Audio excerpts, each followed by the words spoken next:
everybody, welcome very much to the channel. Today let's talk about the World Cup from 2026. Hey, I'm also here in Azasu Football and I do football content and watch-alongs together with Football Manager content, which is one of my favorite games of all time. And today we're gonna talk about one national team and their World Cup squad. We're talking about France today, one of the most powerful teams in the last decade. I think going into any World Cup since 2016, they've been the favorites or very close to it. They've been dominating. Maybe they're not winning, but they're performing really, really well, and they lose against the best team in the tournament almost always. And the thing is, I think this year might be the year where they are at their weakest in the last 10 years. But that doesn't mean they are weaker than the other national teams. No, no, no. I still think they are one of the best, if not the best national team. It's just the difference between them and the rest of the teams closed a little bit. The gap of quality closed a little bit. And I think it has to do with the midfield. France always had powerful bowlers in the middle, and sometimes those players will be like average or nice, good for their club, and then they go to the French national team and they play ball in the middle. They are strong, they're tall, they are bowlers, they can run backwards to defend, they can run forwards to attack. And I think this year around, France has a little bit less power, a little bit less maneuverment and creativity in the middle, but their attack is insane, their defense is really solid, and their main keeper is really, really good. Now, in my video talking about Portugal, which you can see right here, I did talk about the manager, Roberto Martinez, to get an understanding why he made the calls that he did. Well, I can't really talk that much about France because I know their manager, I know Didier Deschamps. I don't know him as well as I do Roberto Martinez. I don't know why he picked certain players. I'm familiar with some of his trademark choices like Rabiot. I know he's always picking Rabiot. Rabiot is his guy. But other than that, I'll just check the squad and try to evaluate the squad for who they are and not pick why the manager picked them. And let's start in the goal. They have Mike Maignan, Robin Risser, and Brice Samba. Of course, Mike Maignan, one of the best goalkeepers in the world. I don't think he's like up there or close to the really, really good goalkeepers, but he's very close to their level, and for the France national team, he plays really, really well. So if no injury, France will have an amazing goalkeeper in the goal. Now, if there is an injury, they have two options, Rissier and Samba, and how good are they? So both of them play in Ligue 1 in France. Rissier plays for Lens, the surprise team of this season. They played really, really well. They almost won the title versus the colossal giants, Paris Saint-Germain. The other one, Samba, he plays from Rennes, and Risser has 25 million market value and Samba only 8 million. So, according to Transfer Market, Risser has the same value as Maignan, which I don't agree. I might be wrong, but I think Maignan is better. As you can see here, Risser 25 million, Samba 8 million, and the same for Risser and Maignan when it comes to value. In this season, he played 33 games for Lens, where he conceded 35 goals and had 11 clean sheets. 35 goals in 33 games is not a good sign, but 11 clean sheets is. In almost half the matches, he didn't concede a goal, so it looks like in the Lens matches where he conceded goals, the team conceded more than one. And sometimes you can't really fault the goalkeeper. So I didn't really know both of the goalkeepers here from France, but I would say Rissier is alright. It's weird they didn't call Chevalier from Paris Saint-Germain. Maybe he's injured. I was expecting Laurie. No, I'm joking. Laurie is just that classic French goalkeeper. And I don't really know about the sub goalkeeper here for France. Rissier it looks to be alright. He looks to be at least good enough to be in the World Cup, but maybe he's not that good to save France in an emergency. And then we have Brice Samba from Rennes, where he played 32 games, but he conceded 44 goals. 10 clean sheets, though. So it actually one less game as Rissier. He has less clean sheets, but also one less game. So 10 clean sheets, not bad, but 44 goals conceded is a bit bad. It shows some solidity, 10 clean sheets is not easy to do. But once again, I don't know him. I do not watch hand matches. I don't watch. I watched some loans matches this season, but I didn't watch enough to have a memory of the goalkeeper. But from these stats, I mean, I think it's all right. Like, hopefully Mike Mania does not get injured, and if he does, apparently Rissier can be good, so maybe it will be good enough. Oh, but always only 21 years of age. Oh, that's cool. A young goalkeeper that is playing well in their own league in France. The fans will love that, I would assume, to have a representative of their home league being youngster. I think that will be pretty cool for Rissier and for the and for the national and for the French national team fans as well. Next up, we have the defenders. On the defender slots, we have Lucas Digne, Malo Gusto, Lucas Hernandez, Theo Hernandez, so the brothers are here, Ibrahima Konate from Liverpool, Conde, Lacroix is pretty good, low key. Saliba and Upamecano. So Saliba and Upamecano most likely will be the starting duo. Very, very strong. Saliba for Arsenal, Upamecano for Bayern Munich. And then Konate can also be really good. I think they have very, very strong three main central backs. Lacroix can also be a bit of a different type of central back or an option to rest the duo or in case of injury. But the three main ones are very strong, very powerful, not only good at defending, but very powerful, physically strong, especially Upamecano and Konate. Saliba, very good playing out of the back. Lacroix knows how to play under intense pressure, knows what it is to be fighting hard to keep the possession and recover it. So I think in terms of central backs, they're pretty good. They're pretty chill. Now, they have Lucas Digne, Theo Hernandez, Lucas Hernandez, and Malo Gusto for their, and Kunde, of course, for their fullback position. So they have 1, 2, 3, 4, 5 fullbacks. Interesting. Portugal kind of did the same as well. So Digne is for the left, Malo Gusto is for the right, Lucas is for the left, or is Theo for the left? One of them is so they have two left backs, Lucas and both Lucas play on the left, and then Gusto and Theo and Kunde all go for the right. So I think in there, I think Kunde, of course, is pretty good. I think it's their best fullback. Digne performed very well for Aston Villa, but I don't know if he's World Cup level. Lucas Digne for Aston Villa, yeah, evaluated at 8 million. Kunde from Barca. Gusto comes from the Chelsea mess, so mentally, in terms of rhythm, can be a bit bad. He's not a bad player, he's just not great as well. Then we have Lucas Hernandez from PSG and Theo Hernandez coming in from Al Hilal from Saudi Arabia.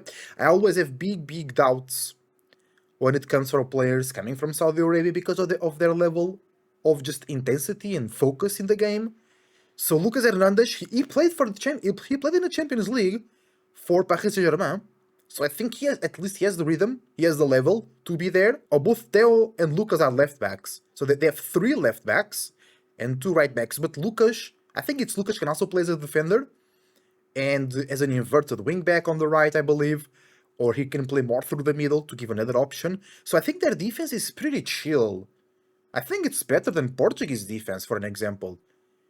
At least the central backs are stronger. Of course, Portugal, I'm from Portugal if you don't know, we have the best left back in the world, Nuno Mendes.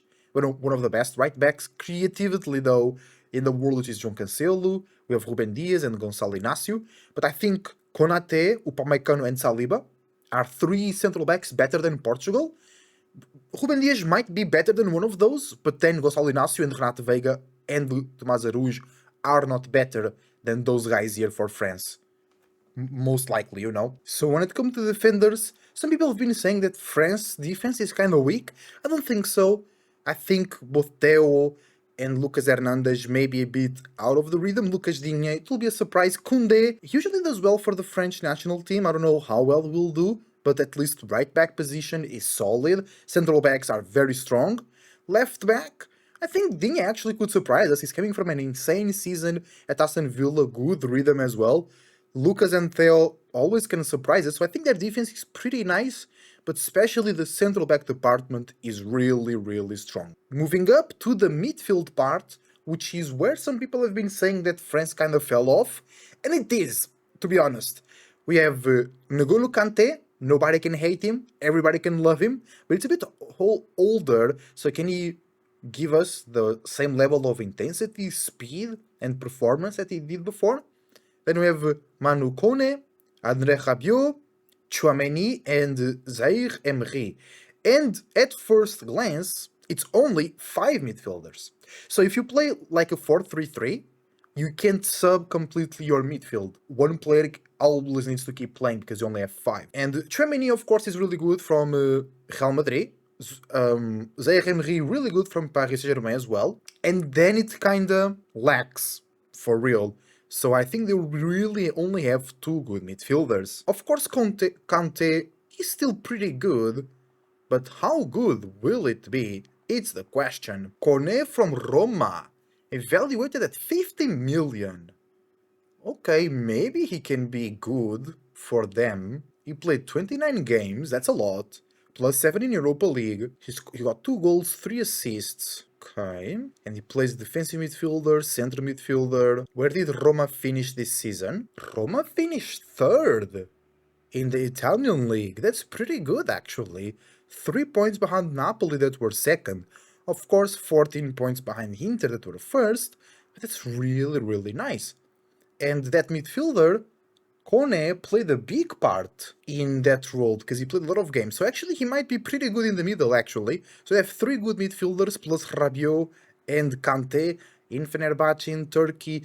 I don't know how it's the rhythm. I don't know how the power is. Of course, Chouameni, very, very good, more defensive. Zaire Emery, I mean, he can do it, but how well will he do it though, is the question. He's a good player from PSG, not the best player of the French team, but he plays well, the fans like him, I'm pretty sure. He can bring a lot of quality and responsibility to the middle.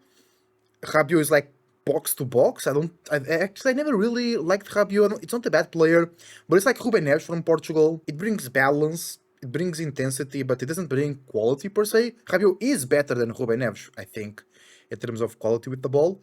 But I think Kone, Emery, and Chouameni as a main midfield, it's pretty good. It's solid. It's really, really solid. We have creativity in Emery. I'm pretty sure that Kone and Chouameni can also make good passes and good runs, but we'll be focusing on keeping the fortress strong. And then you have Kante, never tired. Rabiot has a lot of experience, so the weird thing is 5 midfielders only, you know what I'm saying? And then we have Cherki, Barcola, Olise, Doué, Akliouche, Mbappe, Dembele, Thuram, and Mateta. Mateta was called, that's incredible. I really like that. But we have a lot of attackers, not just good attackers, but we have a lot of attackers. We have 5 midfielders, and then you have 1, 2, 3, 4, 5, 6, 7, 8 attackers. We have 1, 2, 3, 4 wingers, and 4 strikers. That's insane. Okay, Barcola had to go. Really, really good. Olise, their best player this season, maybe. Doué, their second best player from the French national team in the club setup. Akliouche, I mean, he's a good player. Is he a World Cup class player? Maybe not. Mbappe, of course, the captain, always good for them in the international competitions. Dembele, Ballon d'Or, maybe their best player as well. So the 3 from PSG, maybe their best players this season, onwards to a Champions League final. Barcola has not been as present as Doué, and that's true, but I think he can still bring a lot of good things and different things from Doué. And sometimes I even forget that Doué is only 20 years of age. That's insane. And then Thuram and Mateta. Thuram, I like him. Mateta, I also like him, but did he perform well enough at Palace? He also plays in England, which is it's a difficult league to play, right? He got 12 goals out of 32 games in the Premier League. That's not bad. He played conference, only 1 goal in Conference League in 11 matches is worrisome. I mean, he brings something different, and many times in these competitions, you want something different, right? He's a more fixed forward, stronger in the air, and Thuram is kind of like that as well, but I also see Mateta making more runs than Thuram, because Dembele is like mobile. goes left, goes right, comes to the midfield. Everybody, Mbappe is also like that. Everybody's kind of like that. Barcola, Olise, Doué, even Akliouche, Mbappe and Dembele. They are everywhere. They're not like telling the team where to play the ball in the middle. They're not fixing the central backs. They're not making the defense worry close to the goal. It's more far away from the goal. And I think that Thuram and Mateta will be like target forward type striker, pushing the defensive line, forcing them to defend where they are so the other players can pick the ball earlier and be more creative with that.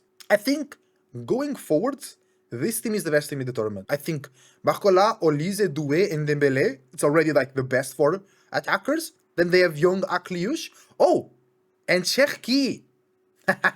I knew it, I was missing somebody. And Ryan Cherki, which is listed as a midfielder, so technically 6 midfielders, but he can also play as a winger.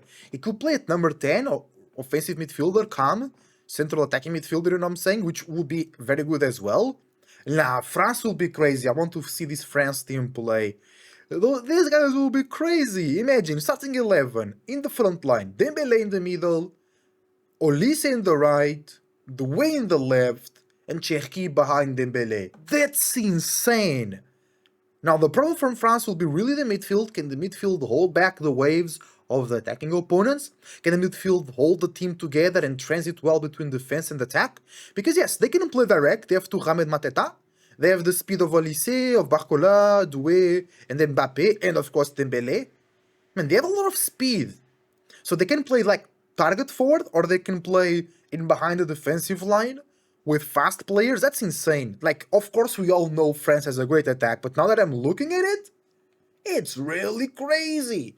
So I guess they can play in 4-3-3 defensive midfielder with Zaire Emery and Kone, and then behind them Tchouameni, or they can play 4-3-3 offensive midfielder with Tchouameni and Kante behind Cherki. Nah, this team is really good. Left back is a bit worrisome. Sub goalkeeper is a bit worrisome. Sub right back is worrisome. Midfield rotation is worrisome. Attack is crazy good. I just think they're also better players than perhaps Mateta or perhaps Akliouche. And not only on the attacking positions, but they can be brought to the midfield, for an example. But this France team is on another level. In comparison to Portugal, I think the defense is better, the midfield is not better, and the attack is better. The goalkeeper department, main goalkeeper is slightly worse than Diogo Costa, but maybe the sub goalkeepers are better than Portugal. Now, France here is a great team. I just think that the midfield can be a problem. I think the midfield might be not good enough, but that's not even a big problem because usually Olise, Dembele, and even Doué, they drop from winger or calm positions to help the team build from the back. So they just need to have one or two good defensive midfielders, and the attackers do the rest. You don't even need an organizing midfielder that plays in the middle. Cherki can come and play, Dembele can come and play, Doué, Barcola, even Mbappe, because for the national team he plays different. And Marcus Thuram is not just a target forward, they can also play and link and make good link-up plays. And Marcus Thuram and Matata are just like physical beasts in the middle that will create a lot of problems for the enemy teams. So the skillful silver crystal foot guys can dribble all they want. Now I think France is really good, really good. And here we have the tier list for the World Cup. And I didn't do this in the Portugal video because they were the first team and I had nobody to compare them with, but now we have France. So first let's put Portugal on the tier list. My national team, I know everything about them, I want them to win the World Cup, I don't think they are favorites to win the World Cup. I think the defense is a bit lackluster. Midfield, maybe it's the best midfield in the competition. Maybe, very close to like the likes of England and Spain, for example. And the attack is kind of meh as well. Main goalkeeper is pretty good, sub goalkeepers are alright. So I'll make Portugal A tier. I don't think they are S tier because of the low quality, not low, but not as good quality of the defense, and because the attack is not that great. Yes, Gonçalo Ramos is a great player, but he doesn't play much for Paris Saint-Germain or for the national team. And Marcus Thuram is not And the winger situation is kinda bad. Trincão is been great for Sporting, everybody else has not been great for their clubs. So they need to really come together in the practice grounds to boost each other up. So France. Is France S tier? Is France S tier? I think they still S tier. Even though their midfield is not what they used to be, they have a great goalkeeper, three awesome central backs, one very, very good right back. Defensive midfielders are pretty good. Chouameni and Konate, or Kone.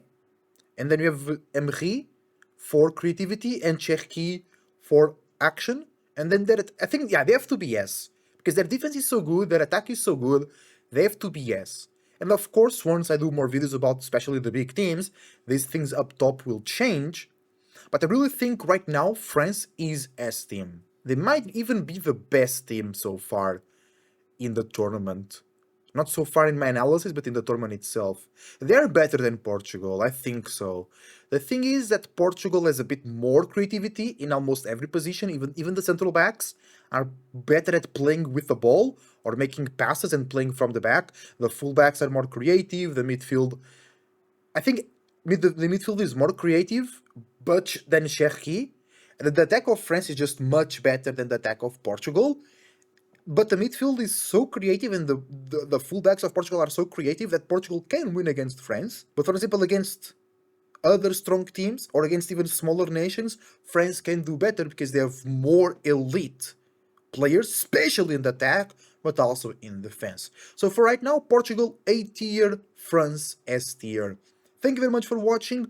Let me know what you think about my analysis. Let me know what you think about France's chances in this World Cup. Let me know what you think about this tier list as well. I wish you the best. I see you on the next one.